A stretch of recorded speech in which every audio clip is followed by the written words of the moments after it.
because you don't really feel like you deserve what you do want, you really push hard against what you don't want to get someone else to agree with you that you deserve what you do want.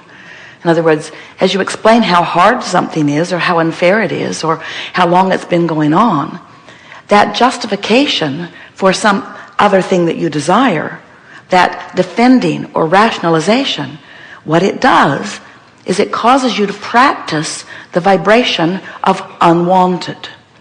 And you know what's interesting? The more you practice the vibration of what's unwanted, the more unwanted comes, and the more you feel like you need to talk about why you don't want it. It's sort of a cycle of attraction. Law of attraction says, well, if you don't like that, maybe you won't like this too. How about this? Here's some more of what you don't like. Here's some more. Are you getting clearer? Is the problem coming into focus for you? That's really what law of attraction is assisting you in doing.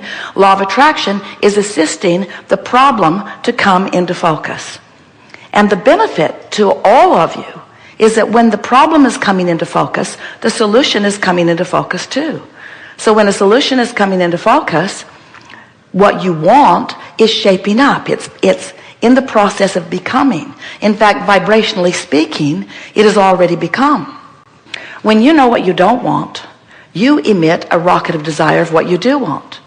And your inner being focuses upon what you do want, because your inner being, unlike the way you often are, not always but often, your inner being never for a moment defends or justifies or rationalizes why you want what you want.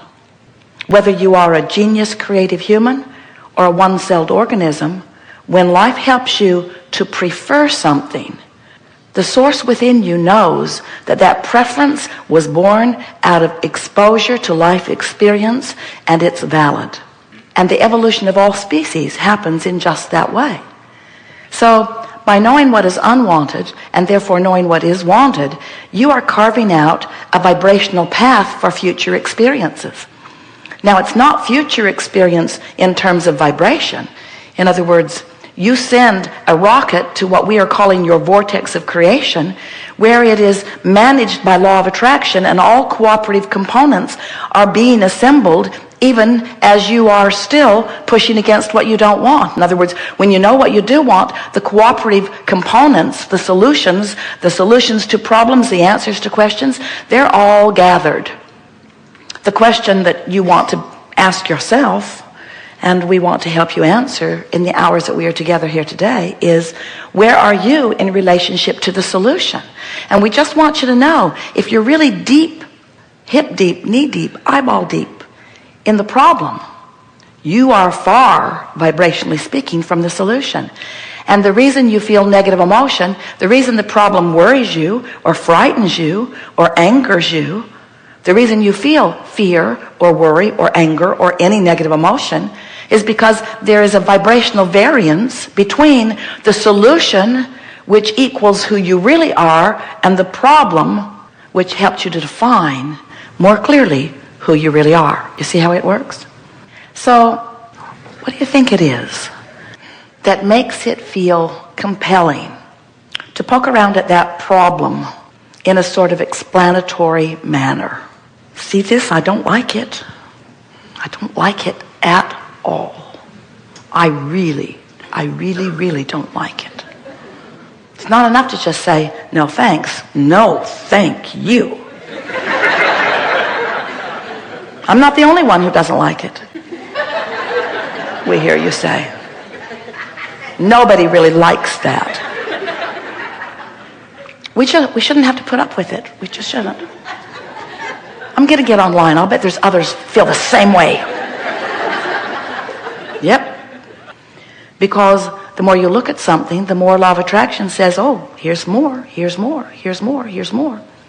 So we want you to realize that while it is of value for you to know what you don't want, while it is helpful to know what you don't want, while solutions are born out of defining the problem, the more you define the problem, the more you define the solution. We just want to be very clear that while you're still defining the problem, you cannot catch a vibrational glimpse of the solution. And law of attraction is responding to you where you are offering your vibration. And there are a lot of people who think that just by saying positive words or by saying it in a positive way, that's enough, that law of attraction should now take them at their word. And we say, law of attraction does not take you at your word. Law of attraction takes you at your vibration. And the only way you really know what your vibration is by the way you're feeling. So you have two indications of whether you're leaning away from who you really are and what you want, or toward who you really are and what you really want. The first evidenced is the way you feel, your emotions. But many of you have become so determined and strong and valiant and vigilant and hardy and determined that you can withstand a whopping amount of negative emotion. Those who were here when you got here sort of trained you that way. Quit your crying. Quit your crying, they said. Keep a stiff upper lip. The world doesn't revolve around you. It really does. It really does. Your world exactly revolves around you. And if you're keeping a stiff upper lip in the face of something unwanted and not doing anything about changing your focus until the tension goes away, you cannot be a vibrational match to the solution. That's what that tension that you feel is. That's your indication that you're not in the vicinity of who you really are and what you really want. You were source energy before you came into these bodies. Do you know that? You don't remember it. Do you know that? You don't remember it. Do you know that? You sort of have to take our word for it, but do you know that? You don't remember that. You were source energy. You don't remember that because you came forth wanting new exposure to new experience, but you don't remember what was before you were in this physical body. But you don't have to remember that because the larger part of you is still there, and that larger part of you is still emanating strong signals to you, so you don't have to remember it, you can feel it. You can feel the vibration of who you came from, but better stated, who you have become.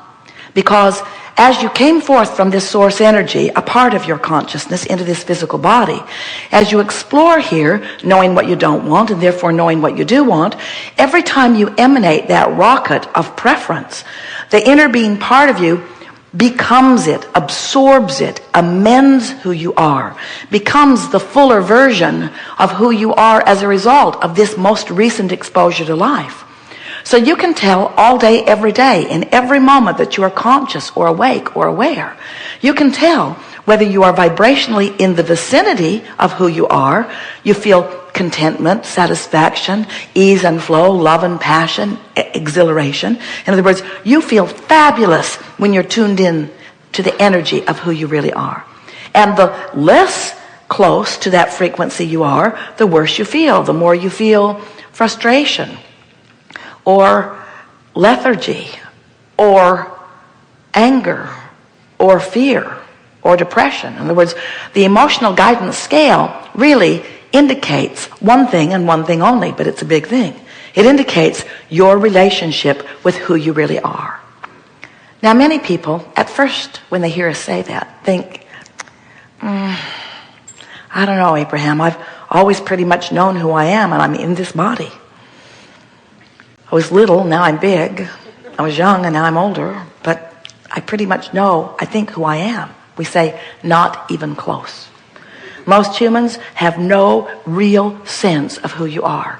You don't know your power. You don't know your wisdom. You don't know your clarity. You don't know your stamina. You don't know your love. You don't know your worthiness. You are allowing but a scanty little part of yourself because you're fixated on problems and using those problems as your predominant point of focus. Most people offer most of their vibration, which, it's so important because your vibration equals your point of attraction. What you're putting out is what you're getting back. Most people offer the majority of their vibrational output because of something that they are observing. But they're not very particular about what they observe. Do you ever watch television? Ah. If you do, you are bombarded by unwanted stuff. And it comes at you much faster than you can sort, sift, decide, and pivot. Much faster, much faster.